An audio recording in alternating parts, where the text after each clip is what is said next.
Welcome to Moxie Uncut. I'm your host, Jenny Nuccio, social entrepreneur, designer, innovator, and founder of Amani Collective. This season is all about reset. Real stories, the ones that don't make it into the captions. Failure, pivots, burnouts, heartbreaks, and the quiet courage to just begin again. Each week, I sit down with entrepreneurs, leaders, and changemakers that are building with purpose. We talk about the resets that shaped them, the lessons that they learned the hard way, and the strength that found them on the other side. If you're in a season of rebuilding or redesigning, you're not alone. You're right where you need to be. So let's dig in. Welcome to Moxie Uncut, the reset season. This season is all about the rebuild, the pivot, the restructuring, the internal shifts that change how you lead and how you build, and even sometimes who you are. Reset is not failure, it is refinement, it is recalibration, and it's rebuilding with wisdom. Here, we talk about real stories, the pressure, the lessons, the resilience, and the strength that comes on the other side. And today, I am so excited to have in this chair Swabra. Hi. Welcome to Moxie Uncut. Asante. I love that you're here. And before we dive deeper to who you are and all the hats that you wear, Okay. I do a thing called the quick cut, which is some rapid fire questions. Bring it. Okay, here we go. Coffee or tea? Coffee. Morning person or night builder? Morning. Big vision or detailed Extra big. executor? Oh, what, extra big. She's already got it. What's one word people use to describe you? Loud. Are you a delegator or hands-on? Hands-on. And what's one small habit that keeps you grounded? I was going to say bite my nails. And I will still say bite my nails. She's saying this because I know this of her, and biting, everyone has a, interesting perspective on that. But if Exactly. biting your nails is coping and It is coping That's and you. allaying anxiety. Yeah. then we will accept that answer. Again, I'm so grateful you are here. I'm just really thankful. I think, as we both know, we both have looked at each other from afar, seen each other in the gym. Boomerang. Yes. And so now you're here, and I would love for you, I love to ask the question, phrase it in, what are you best known for? But what are the hats that you wear, and to introduce yourself to our audience? So, I'm Swabra Swale. I am a mother. I am a mountaineer. I am an obstetrician-gynecologist. And I am a nice person. And you're a nice person. I love that. I think we've talked about this a little bit before too, but being nice is not always easy, being a good person. No, the yin and the yang, we Yeah. all have it in us. But the way I describe myself as a nice person is I have been described as a nice person, but I've come of age to now describe myself as a nice person. My cumulative efforts, behavior, I now can say I'm a good person. Yeah, I love that. I'm good I love that. vibes. Okay, let's talk a little bit about your journey because it is multifaceted. And in fact, when I met you, I actually knew you in kind of the women health space, and then I saw a picture on your I Instagram, know the picture you're talking about. and I was like, excuse me, this woman has a story. And so please tell that. Give us a snapshot of what happened, because that is a perfect example of reset Absolutely. and kind of changing the trajectory of your life. Absolutely. So 3 years ago, I was seated in my living room having dinner in front of my kids, my husband, and I suffered a mini heart attack. And just for context, I was 115 kilograms. I was obese. I am this doctor who preaches health, and I was doing none of it because life was coming too fast. I was taking it as it was coming. And let's just say 2 weeks later, I made the decision to have bariatric surgery and just basically transform my life. And so then there's a Swabra there, and then there's a Swabra here. And in between these two Swabras is a whole myriad of decisions, not just one towards bariatric surgery, but life decisions that have supported this lifestyle that I'm now learning, adopting. Yeah. Yeah. Yeah. Yeah.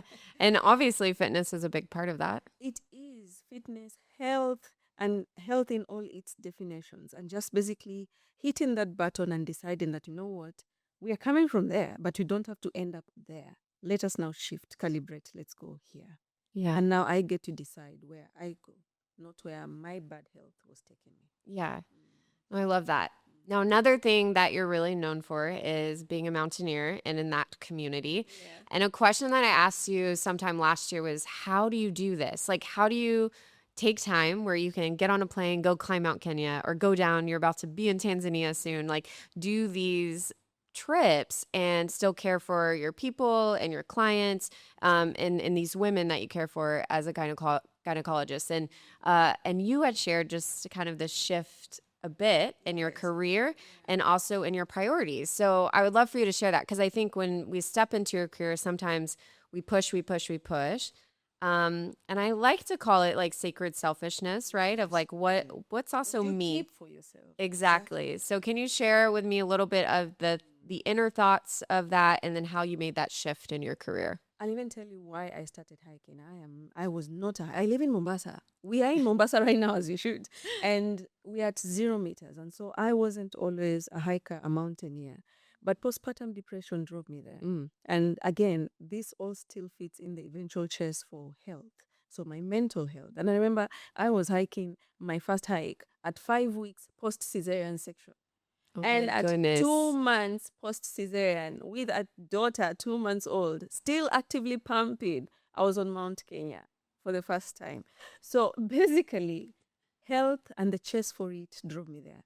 What has kept me there and what keeps my priorities juggling as they are, I have this constant moving, juggling. Can I call it a bowl? Where I have all my balls, and at any one point, I'm deciding I'm catching these balls and I'm letting other balls be. And it doesn't mean that they're less important. It just means I do not have capacity to deal with all of them at once. And so if I am a mother, then I'm a present mother and I will not pick up any calls. And if I'm in the mountain, then my phone is off. And so the patients will be sorted by another doctor.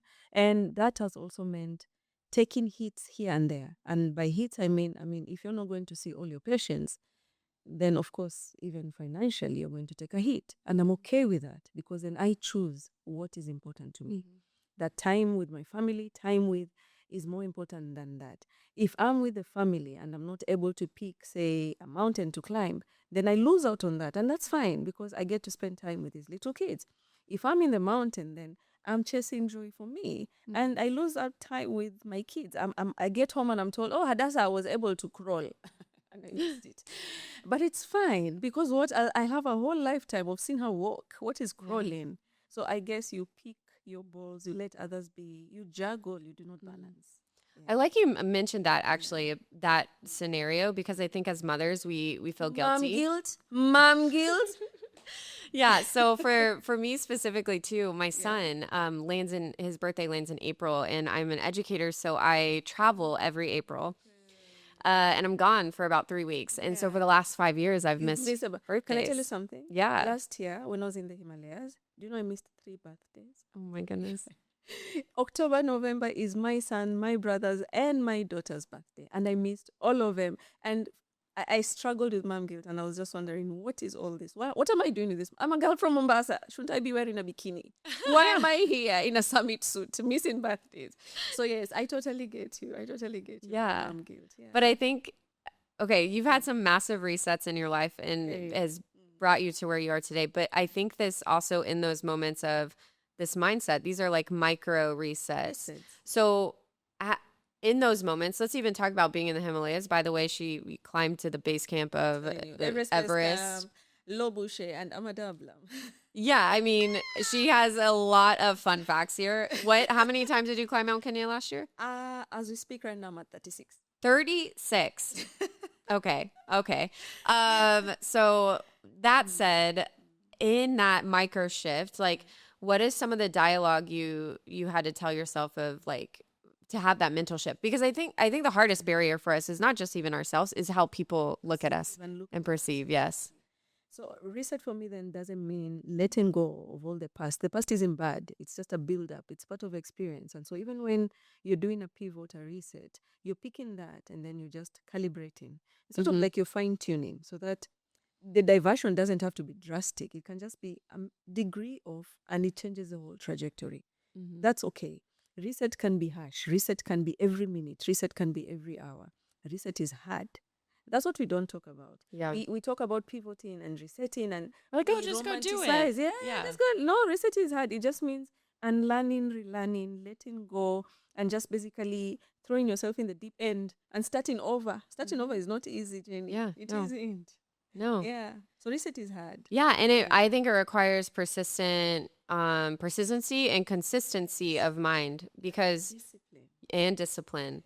So let's talk about what's coming up because I mean I'll go back because I want to talk about some past things, but now, especially with consistency and discipline, just share what you've been doing recently with our audience. 40. Oh my God. Swabra's turning 40. And it scares me because 40 is supposed to be this big thing. And in my head, I'm still a 16-year-old. Isn't that crazy? In my head, I'm still like just arrived in Kenya. I'm like, oh my gosh, it's been like 15 years. That's What? the thing. Yes. And I know 40 comes with a lot of outside pressure. And so even before I turn 40 or as I approach 40, the decision that I change my narrative, that I put out what I want people to know me for, not for their... And that's how I describe myself as a kind person, as a good human being. I am defining myself. And so towards that, I said, you know what, it would be fun to teach myself discipline. If I could sneak in 100 workouts before my big 40, at that point when I was making that decision, I had 100 days. Jenny! Okay, guys, not only has she been up Mount Kenya, she's like 100 days, meaning I'm over here just trying to get 3 workouts in a day. Like I've been busy this year and you're like 100. Yeah, 100. And we're at 89. But it's not so much the workout. Some workouts have been I'm so proud of fun. you. Thank you. It has been you wake up and you realize it's been 2 days, I've not moved my body. Yeah, let's move. And so you have to commit to a cause.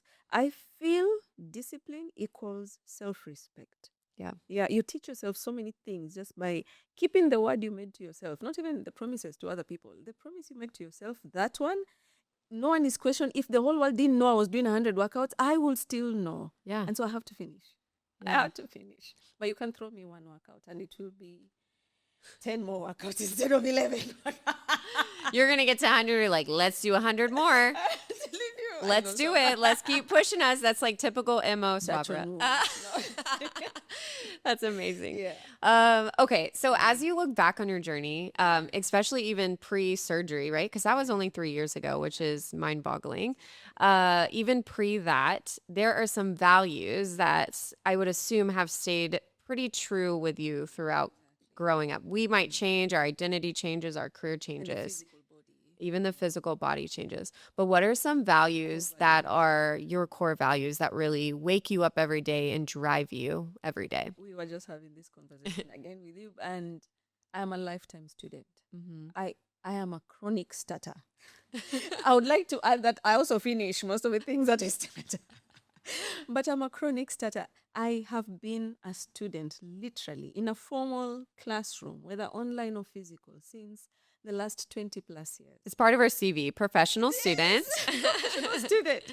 And I feel it's a thing that was put in me. My father is also a chronic student, I would say. So most of the values stem from there. I like to begin. I like to suck at things. I like to look stupid starting. I like to be the newbie at CrossFit. I cannot lift. They call me spaghetti arms in CrossFit. Spaghetti. But you know what? We've moved to lasagna now. But I like to begin because in your childlike pursuit of new hobbies, new things, new joys, you unlearn and you learn so many things. Have you always been like that you like to Yes. begin? Do you know, I even had a name in school before. They called me Muharaka. Like I was always this busybody. Swabra is always loud. Busybody. Like I'm always just looking to do, looking to start, looking to sit still. No, looking to, yeah. Because I find that many people, I would say a high percentage of people struggle with the starting, being curious, feeling stupid. I mean, I think that's what stops people from walking into a gym, right? Is feeling dumb. Or starting anything new. Yeah. Or doing anything What would you tell someone who's in that space? Like, imagine climbing a mountain and not being sure you'll summit. Yeah. And still climbing. Yeah. You just do it. And then most of the time you surprise yourself, of course, well. But just do it. No, I'm not endorsing any brand. Wow. I must be tired because that went over my head. I was like, just do it. Hilarious. But I think that's why community is so important. And even us meeting in a workout space and in CrossFit, like there's community, there's accountability. And there's push. Yes. And there's encouragement. Yeah. And you have that in your mountaineer space too. I do. And in most of my spaces, intentionally so. I picked a CrossFit community that is, pushing me in that direction.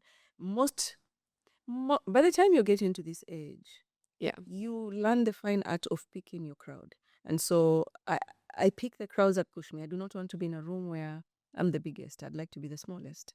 Please teach me how to be big. I want to be the newbie here. I want to be so I pick my community very intentionally.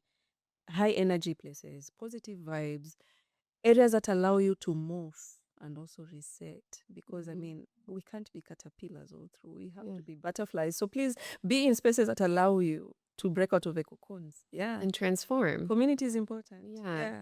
You just shared so much with just being like a professional student and consistently learning no matter what space. So being teachable is a really important thing. And I was just telling my husband, all these things we do, they're there for our kids eventually. As a parent, I'm speaking as a parent. And so what then do you leave? What legacy do you leave for your kids? For me, it's the ability to be teachable. Let the world teach you. There's nothing new you bring into this world. Let the world teach you. You will always find your way. You'll always find your true north if you just remain an open, curious being. Other than stickling to, no. Yeah. Just be malleable. Be water. Yeah. Be water. I love that. You be water. I'll be your fire. When you look back, I think there's a lot of, again, there are moments in our life where we can be at these high success points, we can be at low points, but there's also moments where closed doors happen and it's very disappointing. And yet, when we get years down the road, we can look back and be like, thank God that door closed. Do you have moments in your life or a story you can share where a door closed and you can see where it's led you to where you are today? Very many, but I usually will always go back to my personal losses. I'm very big. As an obstetrician, I feel like the reason I even went into fertility was to pretend and play. Simply because that ability to hold on to try and create life. I have suffered 2 losses. I have buried a child and I've had a miscarriage. And in the space, in the thick of it, you realize we really do not have much in control. No, we don't. Most things happen to us, and it is in letting go that probably you can learn the lessons. And I would say those were the darkest points of my life, losing a child, losing a pregnancy. But now, years later, I can see why it had to happen. That if a woman is having a miscarriage in front of me, I know not to talk, because then there's nothing you will say. I know where to guide. I have lived it. And so probably I may hold her hand as opposed to give a consultation. Yeah. I feel like that for me has been my unraveling, and also the showcasing of what I truly stand for. And even in my mountains, like if you ask me, why do you climb all these things? It's just to demonstrate strength. The one thing that when I'm in the mountains, I sort of feel like I have control over so many things, because I always remember there were times when I was not in control, and it's not a good feeling. And if I keep talking, I probably am going to start sobbing. Sometimes I make people cry on this podcast. Make me happy tears. No, I think there's so many moments in our life that shape us, but those experiences allow us to be relatable, even in hard spaces. I think we're able to be used in spaces that most people can't if you've been through it. And so, yeah. Like, can I probably ask it as a question? Like, what will be the irony of it that this gynecologist that you will go to help you avert a miscarriage would have suffered a miscarriage? Yeah. Like, the lesson had to come to me. Please give me other lessons. Why me? Yeah. So it's a question. It's fine. Yeah.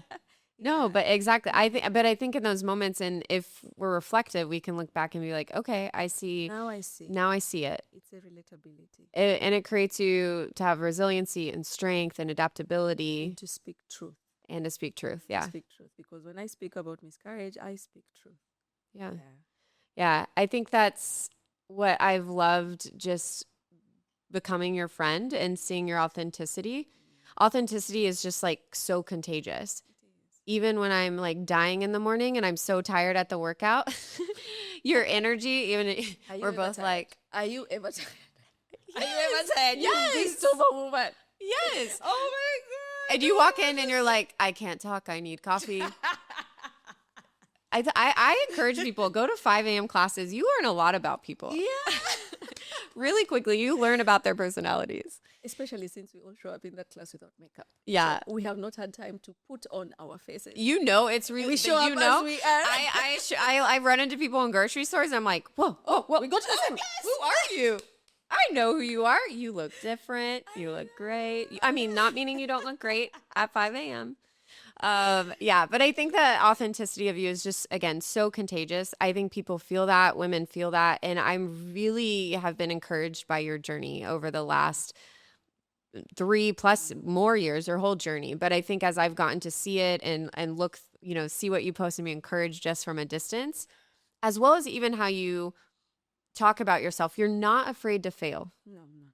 Yeah. And if anything, if the only thing I usually don't aspire to, if you should look at Swabra, please do not see polish. There's no polish. Please see a woman becoming, because you also have to imagine each day I am finding new things. I'm living anew, afresh every single day. I've never lived to be 40. I'm going to turn 40. I do not know who I am.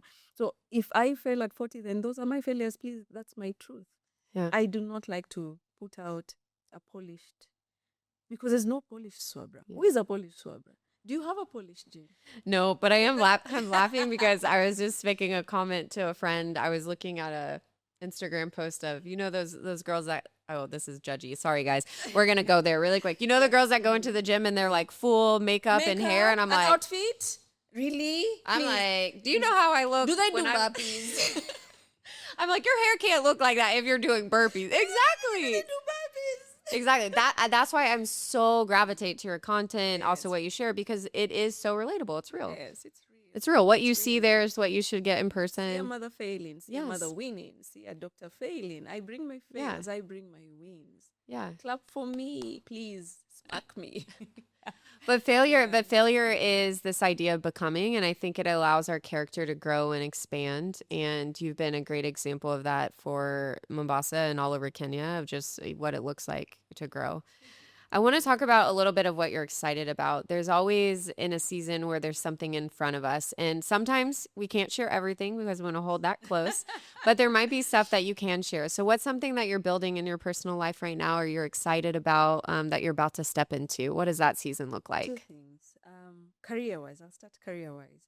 I'm in a season where I'm stepping away. And so I know what it feels to work hard. I'm a doctor, I'm a gyna. I know how to work hard.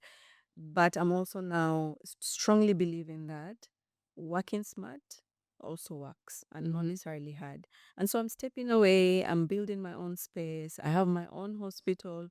I'm building this thing that I strongly resonate, removing the politics of medicine so that it remains authentically medicine and not just medicine, for me, fertility. Mm-hmm. So yeah, Mombasa laparoscopy is a big thing for me right now in my career life. In my personal space, I'm in a good... So this is where now I declare my wins as well. I mean, I feel like I've gotten the balance when it comes to my kids and my outdoor life. Yeah. I feel like I carry them equally without necessarily compromising each. And I feel that I'm finally giving enough time to the outdoors, to sunshine, to happiness, to joy. Yeah. I feel like it has taken me a long time to learn how to pivot, to hit that button and step away from looking and feeling busy and judging my successes on how busy I could be career-wise, and judging my wins on the odd Thursday that I get to walk on the beach. Mm-hmm. Yeah, slowing down and just being. Big mountains to climb. I go back this year, October, to Manaslu. It's an 8,000. And so the realization that I'm just a girl from 0 meters above sea level and I'm going to climb an 8,000. 8,000 is in the league. Yeah. of Everest. Yeah. It's the top 14 mountains in the world. So I'm Yeah. climbing. I'm hoping to climb Manaslu and probably other bigger mountains. I love it. I'll be here I'll celebrate from afar and celebrate when you come back. And then we can put our feet in the ocean and say, you did that. We shall go for a hike together. We also should go for a hike together. Yes, I you shouldn't girl just sit from on the sidelines. I do Sha. love hiking, guys. Yes. My husband's from Alaska. This is a thing. I did Kili recently. I've done Kenya before. Yeah, I do love hiking. So we should go for a hike. I love the outdoors. Oh, I love the outdoors. Yes. In fact, when I did Kili, I did the route where you have cabins. I was like, no, we're gonna have our Tenting and tenting. all? Yeah. Good for you. Yeah. Because I love the outdoors. My husband and I grew up, actually, fun fact, when I came to Kenya, the only thing I had on my back was an Osprey backpack. So I used to have my Osprey, used to have my Osprey life boots. fit in an Osprey backpack. Yeah. Well, I mean, I You are sold a lot legit and then I endorsing rebuilt a here. brand. I love it. Osprey, it. can I get a sponsorship? Just kidding. Yeah, no, we will go for a hike. And I think, but I do love environment because we talked about this earlier too off mic about how environment really shapes who you are, just as people, right? The top 5 people you surround yourself with is who you become. Also, your environment will shape who you are. And I think you've been a perfect example of saying, hey, I worked hard, I hustled, and I'm now in a pivot and a shift to understand that environment makes me a better person. Exactly. And I love that. Yeah. I like that also. Yeah. And the fact that she is from Mombasa and needs to be in the mountains and the ocean has slowly won me over. I always need to hear some ocean in the background. Lives. Yeah. Swap lives because for someone who comes from Mombasa, I think I love the snow and ice too much. Yeah. Yeah. And you know what? I was just thinking, I just watched the Red Bull documentary where a guy climbed Everest and then came skiing down. Why can't I ski? Why can't I do winter sports? Oh, wow. Okay. So in the next 10 years in the Winter Olympics, we were going to have Swabra. We're speaking this into the universe, and I'm sure something I'm like putting it out there because imagine skiing down a mountain and not having to walk and retrace every and not step. having to walk. It's true. Yeah, It's true. exactly. It is definitely on brand for you. So yes, I'm going to. Red The Bull, girl from Red Bull Mombasa. sponsorship. We're calling all of our sponsors. I love that. Yeah. Okay, well, I know that we could talk for hours because I think we're very similar in being risk takers and just going for it and being big vision And good energy. and good energy. Yes. Yeah. But as we circle around, I know there's people listening that are in a season that they actually reset might be scary for them or they don't exactly know how to step into that. So what would be your biggest advice for our listeners? Reset is hard. And it doesn't start physically. It starts with a thought process. It's simple, just a simple thought. I would like to change this, or I would like to get here, or I'd like to feel like this, because it's not always a destination, a physical thing, a big thing. It could also be just, I would like to experience this, feel like this. Once you have the end, you just have to do micro adjustments, not necessarily life-changing adjustments, just micro adjustments. Yeah. I want to smile more. I want to talk more. I want to go silent more. I want to... Reset does not mean that you're assuming a new personality, a new you. You're working with your past, with your experiences, are just shaping and reshaping a new narrative. That's it. Yeah. And they have the power. We have the power to do that. Do. And I'd like to ask you a question. Yeah. How does that feel for you? What is reset for you? For me? Yeah. Oh, are you switching the script here? I would like to hear, because I'm sure you've asked me and someone else, but I would like to hear what reset is to you. Yeah, I think reset is exactly that. It's taking a moment to reflect where you've come from and where you're going and who you want to become. Exactly. I think especially when I think of my career, my life, I've spent so much time being a visionary, right? We're a visionary and we look forward. I will always be in a current situation and want to make it better. I'm a maximizer. So I'm an achiever and a maximizer. And yet for reset, it's actually pausing, it's breathing, taking stock, Yes. saying what fed me well, and then what sucks my energy, and how do I want to shift in that. And we get to create that. When we can walk forward and actually sit and pause, then we can have clarity, then we can have abundance, then we can look forward and say, wow, I can have that. But if we don't spend time looking at what's been taking, Can't introspect, yeah, then you cannot exactly. even plan ahead. So reset is a lot of reflection, and you can do it in micro ways. Like it doesn't have to be the big, oh, every year I do this and I have this annual I don't have reflection. New Year's resolution. Yeah. I don't do that. And I don't even like calling it resolutions anymore. Resolutions, I call yeah. it if I want to add New Year rhythms, because I want rhythms in my life. I like Yeah. that. I like that. Yeah, and that's an It fits active on reset. what is already flowing. Yes, Yeah, exactly. love it. Exactly. Well, thanks for flipping the script. I think we should just talk more. Future, maybe we'll co-host a season. Maybe. I don't know. Thank you so much for being here on Moxie Thank you for Uncut. having me. Yeah, This I was really more appreciate your for me time. than even for you. I thank you. This is Moxie Uncut, the reset season, refining, realigning, rebuilding. As always, friends, Moxie on. Thanks for being here with me on Moxie Uncut. If something stayed with you, please pass it on. These stories are meant to be shared. And if you're in a season of rebuilding or becoming, then just keep going. I'll see you here next week.